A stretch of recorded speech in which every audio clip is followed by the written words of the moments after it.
Hello, my name is Jefferson Pan. I'm speaking to you from inside a bedroom closet. You want the proof? Here's the sound of clothes hangers clanging together. I'm in here, dear listener, because I am convinced that this closet is magic. You see, when I came in here the other day to get a box for Christmas gifts, something strange happened. I heard a voice, a little girl's voice, whispering poetry to herself. She went on to tell me her story, and then I heard many more from other people. It turns out this closet allows you to hear voices and sounds from faraway places all across time. At first, I thought the whole thing was just a rip-off of C.S. Lewis, but eventually, I gave in to the enchantment of the closet. I stayed up all night, hearing little adventures, some set on other worlds, some set in this one, some where the stakes are life or death, and some where the stakes are just whether the hero feels alone at the end. If the closet would cooperate with me, I wish to share some of these stories with you. I hope that they entertain, raise spirits, and edify. Or at least make you say, okay, that was kind of weird, before you go back to Instagram. Shh. Listen close. I think I hear something now.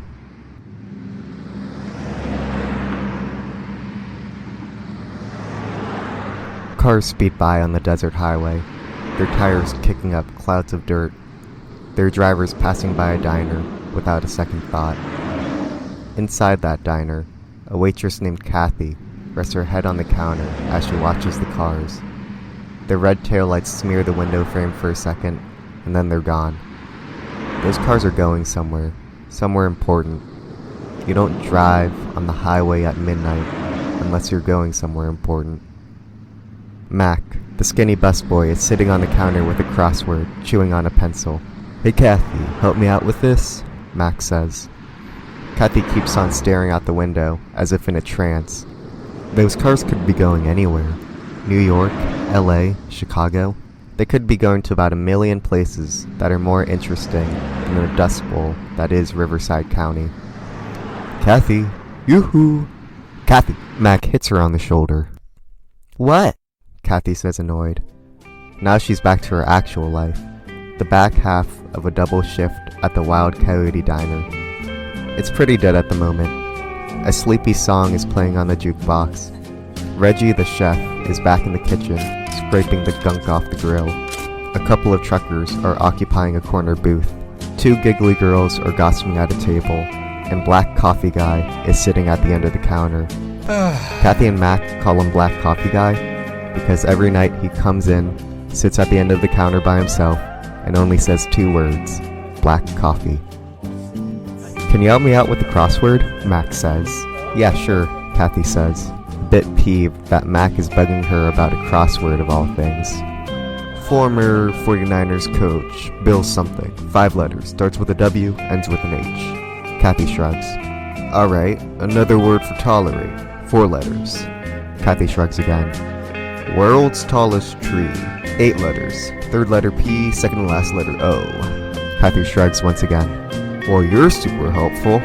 "Hey, I never said I had the answers." "You're damn right you don't." Whatever.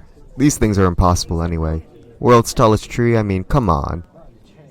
Max starts mopping the floor, and Kathy resumes staring out the window at the cars. The bell to the door rings.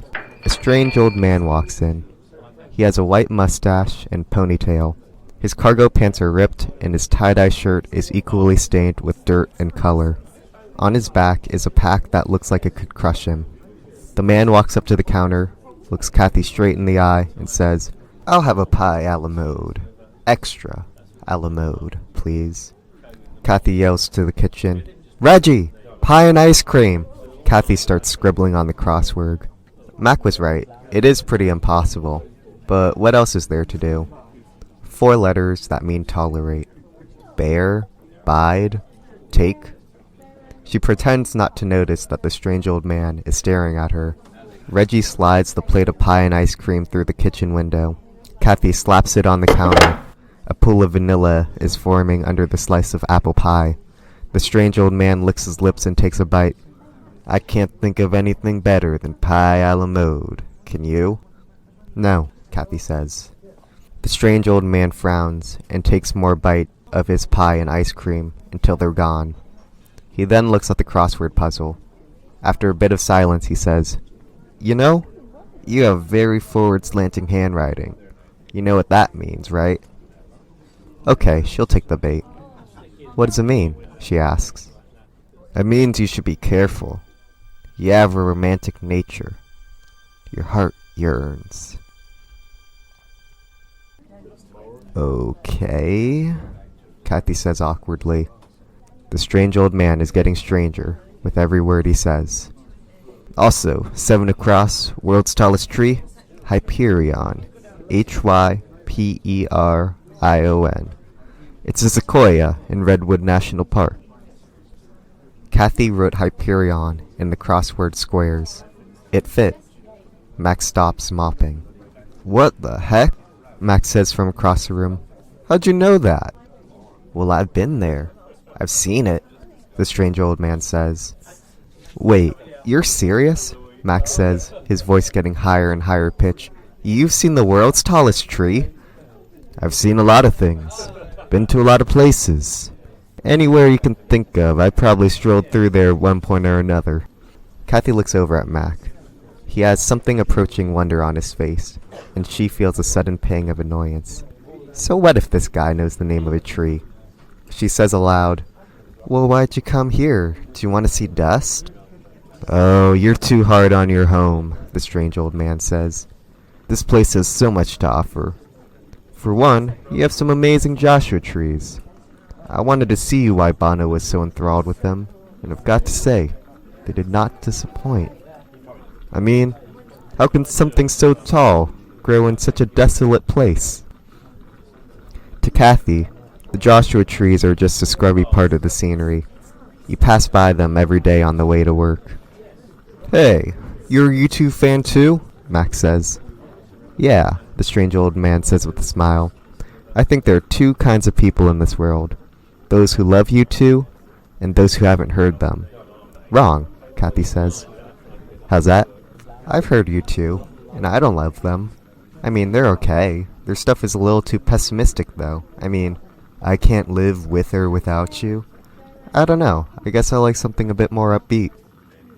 "Well, darling, if you think that U2 is pessimistic, then I don't think you've really listened."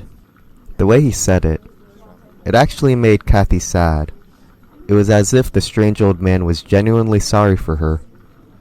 "Hey, mister, what are you doing walking around everywhere? Don't you ever want to go home?" The strange old man chuckled. "Home. The last time I was home, I was 14 years old. I was just lying in bed, unable to sleep, because the strangest thought occurred to me. I had never seen the ocean. It's such a big part of our world, and I hadn't seen it. I just thought maybe I'd be complete if I saw it. I'd understand things, you know? So I put on some decent clothes, slipped on my shoes, and walked to the Pacific. When I got to it was very impressive, but then it occurred to me I had never seen the Atlantic. So I turned around and started walking that way. And ever since then, I've never wanted to stop. I've always wanted to see what was on the other side of the hill. I guess I'm still searching." Kathy thought about it. A person can relentlessly try to find a missing piece for their whole life. They can walk all around the country and still not find it. Sounds exhausting. Sounds really sad, actually, Kathy says. There's a sorrow in her eyes that the strange old man knows well. "You know, sometimes I think about what would have happened if when I saw the Pacific, I decided that it was enough and just went home.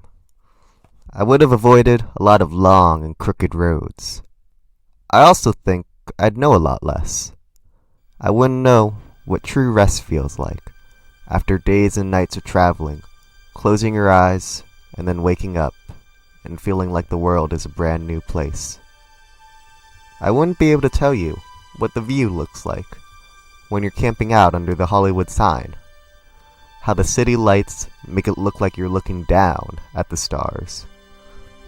I wouldn't be able to tell you what it's like to meet a doe in the woods, how precious it is when your eyes connect, and how you don't want to scare her away so much that you'd stop breathing if that meant she'd look at you like that for a bit longer. I wouldn't be able to tell you the name of the world's tallest tree. Kathy and Mac chuckle, and the strange old man smiles. Kathy thinks there's a lot of warmth in that smile, a lot of faith too. She feels that maybe it isn't misguided. Well, I best be going, the strange old man says. He gets up and heads for the door. Kathy wants to say something to him, but she isn't sure what. He opens the door and is about to head into the night, but then he pauses. His ears perk up. Wafting through the air are the chimes of a guitar. Mac is standing by the jukebox. He sings with a track. He's singing into his mop like he's in front of 100,000 people. I have climbed highest mountain. I have run through the fields only to be with you. The girls at the table giggle, and Reggie and the truckers look at Mac befuddled. Mac is not discouraged, though. He keeps singing, and to Kathy's surprise, the strange old man puts a hand on Mac's shoulder and starts singing too.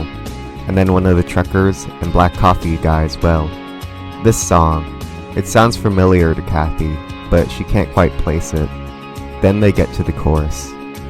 But I still haven't found what I'm looking for. But I still haven't found what I'm looking for. Now Kathy and everyone else in the diner smile. They get it. To the skinny busboy, the hippie hermit, the tired trucker, and the misanthrope who only ever says 2 words, this is their theme song. But really, it's everyone's theme song. At that moment, in that diner, everyone is sharing a joyous emotion of feeling lost. Yeah, none of them have found what they're looking for, but why does that have to be a bad thing? Most of them don't know all the words to the song. Kathy doesn't. But they all join in for the chorus, and their voices combine to something bigger than you'd expect.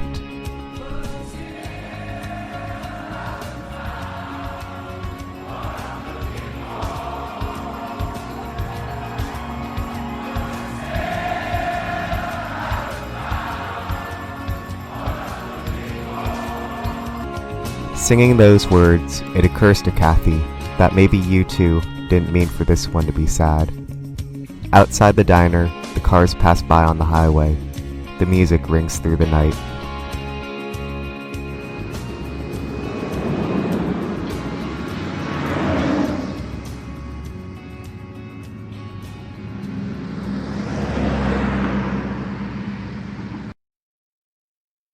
Thank you for listening to Still Haven't Found. It was written and narrated by Jefferson Pan.